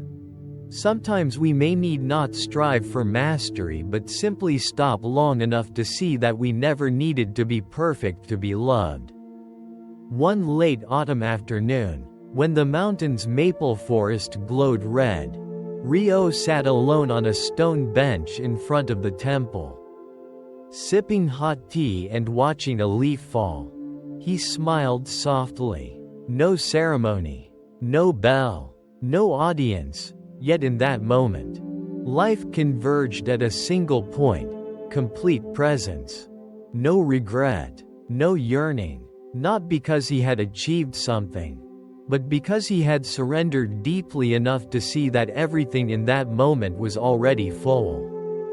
Ryo's story does not require a concluded ending, because the gentle, quiet continuity of it offers the truest message. Peace is not a destination but how we walk each step. live each moment, and breathe each breath, with tenderness for ourselves and all that is here now. When spring returned to the silent mountain and new buds rose from the cold earth, Rio still walked the winding stone path from the monastery to the village. No longer young, his gait was still calm, like a stream accustomed to winding. Villagers began calling him simply the keeper of quiet. His presence seemed to slow the air. Even the rowdiest children lowered their voices. No sermon, no ritual. Rio would sit, drink tea with an elder, listen to a grieving person's pain, help prepare simple porridge for a bereaved family, or simply hold the trembling hand of someone afraid. His presence was a healing without form, like sunlight filtering through leaves without leaving a trace. Once, a hot-tempered youth from the village came to Rio in chaos. He could not forgive himself for hurting his father before his passing. This guilt burned, consuming all hope. Sitting in that small temple under candlelight, he sobbed, "I know I was wrong, but I do not know how to be forgiven. I do not deserve peace." Rio said nothing. He stood, stepped outside, and returned with a small, worn mirror. He placed it before the youth and softly said, "Look carefully here, not for a person to blame, but for a heart in pain. That is what you need to care for." In the silence that followed, his tears flowed not in self-punishment, but in opening to compassion for himself, perhaps for the first time. From that day, the young man changed, not into someone flawless, but into someone who learned to pause and stop hurting himself further. He returned to the monastery often, bringing rice, vegetables, or sometimes a hometown song, softly singing beside Rio. Rio did not teach with doctrine, he listened, like a forest listening to rainfall. Healing occurred not through rituals, but through feeling safe in the presence of someone who did not aim to fix you, only to sit until you find your own light. Years passed. Those who once met Rio as youthful novices now had salt and pepper hair. Some had achieved fame, others had wandered far, and some were no longer here. Yet in their memories, Rio remains like a sunrise on the mountain, simple, quiet, unforced. People say Rio left behind nothing grand, no books, no talks, no famous disciples. Yet he left behind something extraordinary, a special atmosphere that emerges only when one steps into the presence of someone utterly present without assertion.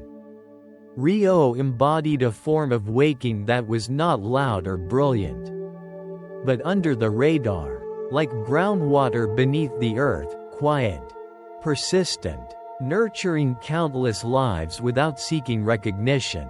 On a final day late in his life, Rio sat by the bamboo grove behind the temple as the spring wind blew softly.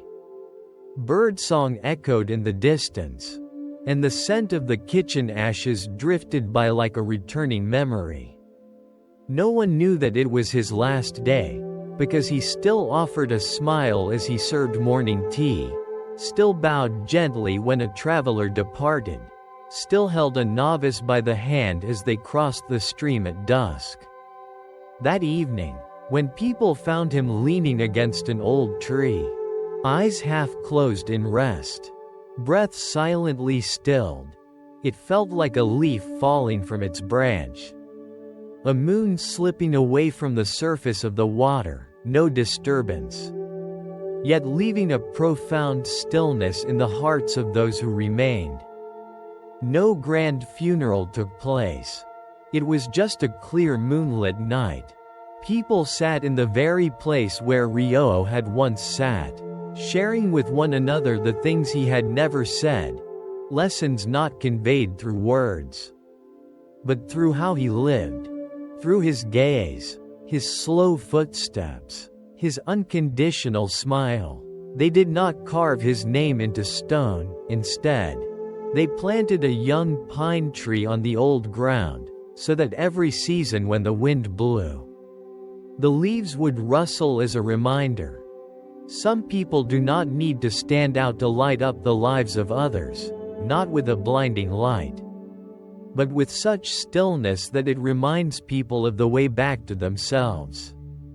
In the years after Rio passed away, the sapling pine on that piece of land continued to grow amid the mountains and forests, enduring rain, wind, snowfall, and drought, yet never bending or breaking. Beneath that tree, people who had once encountered Rio would occasionally return, not to pray or seek anything, but simply to sit for a while in silence and feel something that words cannot convey. Some were once renowned scholars, now elderly, sitting beneath the tree, their hands fingering old rosary beads. Some were young women of the past, leading a small child, telling them about the silent teacher the mother had known. Some were former rebels, now calm fathers, bringing their families back to the mountain to revisit the place that helped them forgive themselves. All of them came from different lands with different stories. Yet they shared one thing. This place did not make them change, but helped them return. The monastery was kept exactly as it was, without luxurious renovations, without expanding to welcome pilgrims, without signboards or organized ceremonies. It was simply a humble space with a few young monks. The one who succeeded in caring for the temple was not a venerable senior, but a young novice whom Rio had taught how to kindle a fire, chop wood, and brew a pot of tea in silence. He did not preach anything profound, he simply continued to tend the garden, sweep the leaves each morning, and always prepare tea each afternoon.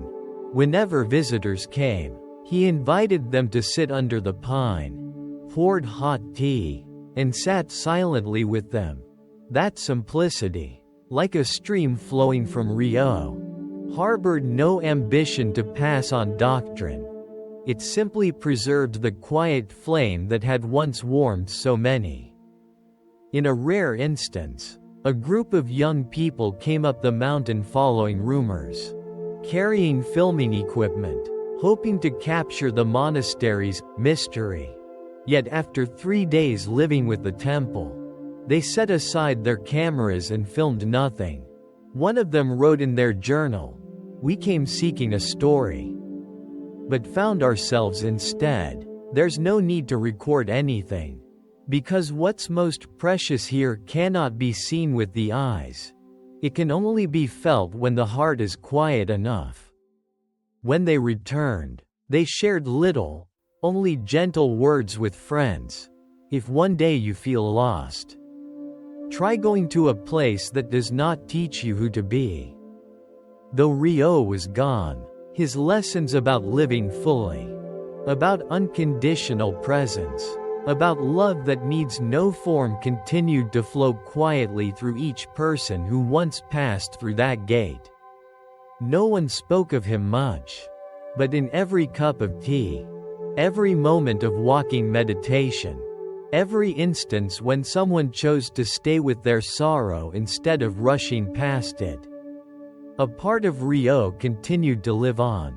Like that pine tree, not conjuring rain or wind, merely standing between earth and sky, its roots deep in the ground, its leaves reaching toward the blue, to become a place for people to pause, rest, and then continue their own journey.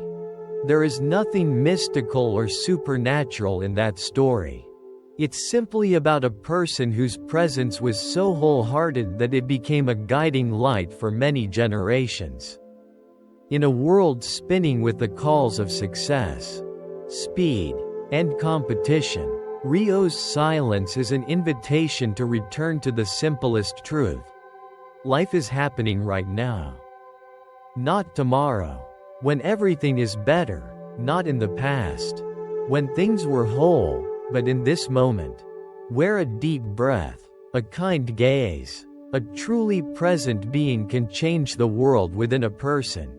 And if someone like that once existed, then each of us can begin too. No need to wait any longer. In a small village at the foot of a remote mountain, always veiled in thin mist throughout the year, there lived an elderly folk healer who was respected by villagers not only for his skill in healing, but for his soul, like a spring, quiet, pure, and never running dry. People called him the silent healer because he rarely spoke, simply gazed into his patient's eyes for a long moment, gently placed his hand on their shoulder in a way no one could mimic, then prescribed a few herbs harvested from the deep forest, along with a brief piece of advice as gentle as a breath. Strangely, whether their ailment was physical or a wound of the heart, anyone who left his thatched hut felt as if an invisible burden had been lifted. Some people said that visiting him wasn't just about healing, but about remembering a part of themselves long forgotten. That part was silence. One day, a stranger arrived, his appearance that of a city intellectual, his face pensive, and his eyes always as though turning over an unanswered question. He introduced himself as a psychology professor studying the phenomenon of healing through nonverbal energy among indigenous communities. The professor did not believe in superstition, yet something in the healer's eyes made him stay to observe. He requested to stay in the village for a month, noting everything, following the healer into the forest to gather herbs, down to the stream for water, visiting each patient. Each evening, he wrote dense notes, emotional charts, analytical models, yet he could not explain why he, someone proud of his knowledge and logic, felt such peace sitting beside someone who spoke not a word. At first, he asked the healer many questions. Where did you learn this? What do you think of the subconscious and healing energy? Do you believe in the impact of biological electromagnetic fields? But all he received was a kind smile and a gaze as deep and still as a rippling free lake. The professor began to feel frustrated, feeling challenged by the silence.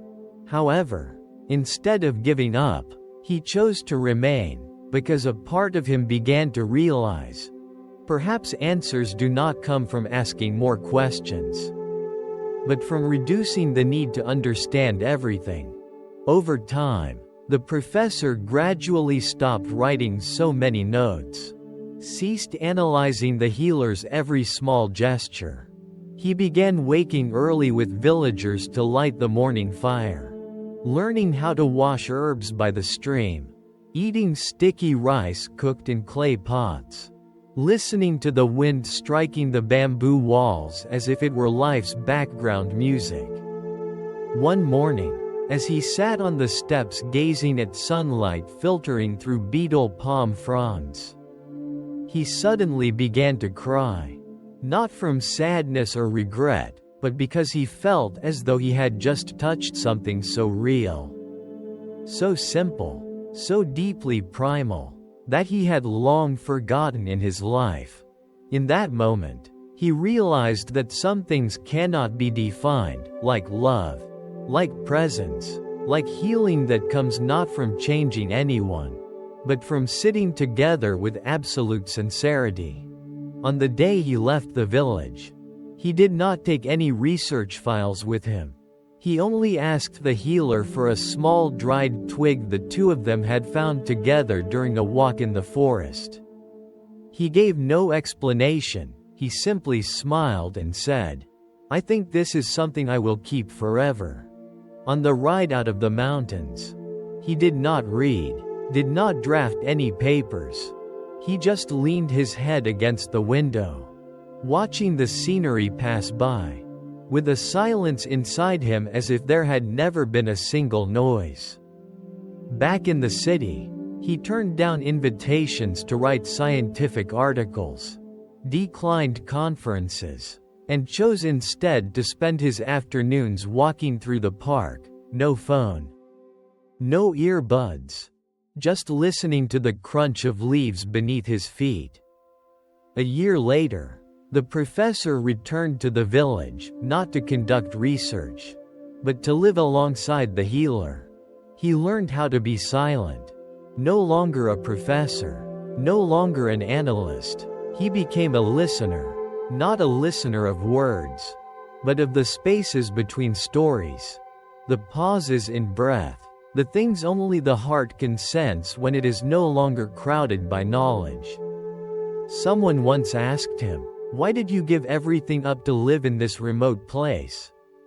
He just smiled and repeated the healer's words from long ago, "When you stop, you will see that what you were searching for was never far." The story spread through the village, not as a legend, but as a quiet invitation to those exhausted by always needing to understand, to analyze, to explain everything. Maybe what we need is not an answer, but someone calm enough to sit beside us while we are still searching. In a small monastery tucked into a pine forest that whispered all year round, there was a monk named Akio, whom everyone believed had reached absolute stillness. His face was always serene, his words slow like droplets of water falling from a roof after a night of rain. His walk unhurried and calm. Though he was still young, he was often invited to share during the chanting sessions, not for any vast knowledge, but for the grounded presence that radiated from his every breath. Many new monks looked up to him, mimicking his posture, his chanting tone, even the way he bowed, hoping one day they too could achieve the state of peace he seemed to embody. Few people knew that before donning the simple yellow robe, Akio had been a gifted cellist, performing on grand stages beneath dazzling lights and thunderous applause. He lived a life many would envy.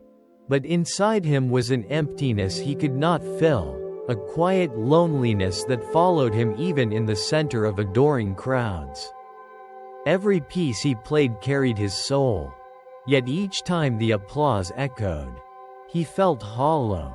The perfection of technique, the world's recognition, all of it felt like ripples across a lake, beautiful, but never touching the bottom. One night after a performance, a young fan asked, "You play so beautifully. You must be very happy?" Akio could only smile, not out of happiness, but because he had no idea how to answer. That moment, when he realized he could not answer such a simple question, marked the beginning of his journey away from the spotlight, into a world of silence, forests, breath, and mindful steps. The early years in the monastery were a battle with the emptiness he thought he had left behind. No cello, no audience, no one to reflect his image back with admiration. He was left only with himself and the emotions he had never dared to touch. Every meditation session felt like a quiet flood, surfacing anger, unnamed memories, wounds once buried beneath music.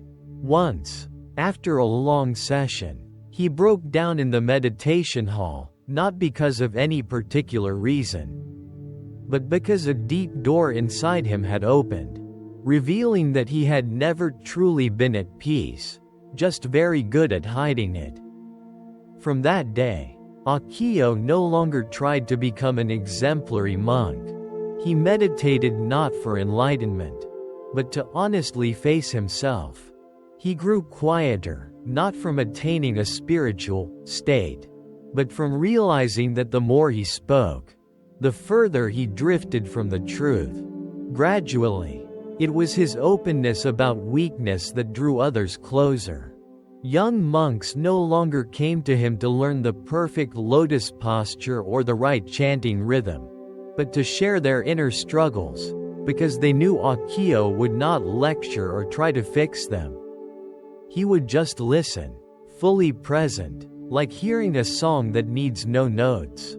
One rainy afternoon, a novice, often overwhelmed by self-doubt, feeling not calm enough, not disciplined enough, was found curled up and crying in the kitchen storage.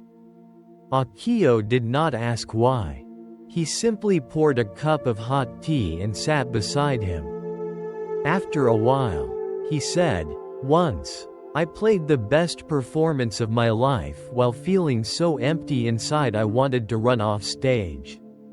And now, every time I chop wood, light a fire, or wash dishes, I feel like I am playing a concert without an audience."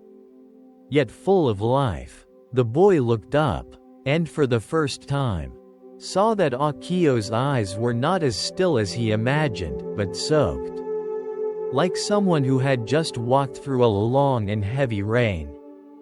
Akio's story, like the sound of a cello echoing through a deep forest, is no longer meant for performance, but to call back the scattered pieces within others. That you do not have to be perfect to be worthy of stillness. What you might need is simply the courage to set the instrument down.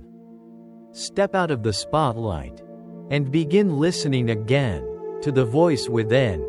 At first, it may be chaotic, hoarse, not a melody at all, but if you are patient, you may find that the most authentic song is already waiting to be played. Not for applause, but for the quiet smile of knowing you have finally come home. When the stories come to a close, what lingers is not the teachings, but the silence between the lines, where the soul is gently invited to return to itself. Each character, each journey in these Zen tales does not lead to a fixed truth, but softly opens doors for us to reflect on our own lives. Maybe you are caught in the rush of life, tangled in worries, or simply searching for a place to pause. Take a deep breath, and listen within. May these stories be like a small flame in the long night. Like the warmth of a hand resting gently on your shoulder, not speaking, not urging, just present. If you feel even a little stillness within after listening, please hold onto that flame, so it may continue to light your path. And if you find meaning in these words, consider subscribing to Silent Soul Garden, where the stories will continue, told from the heart. Until we meet again on the next quiet journey, I wish you a peaceful sleep, a gentle dawn, and a life lived with full awareness.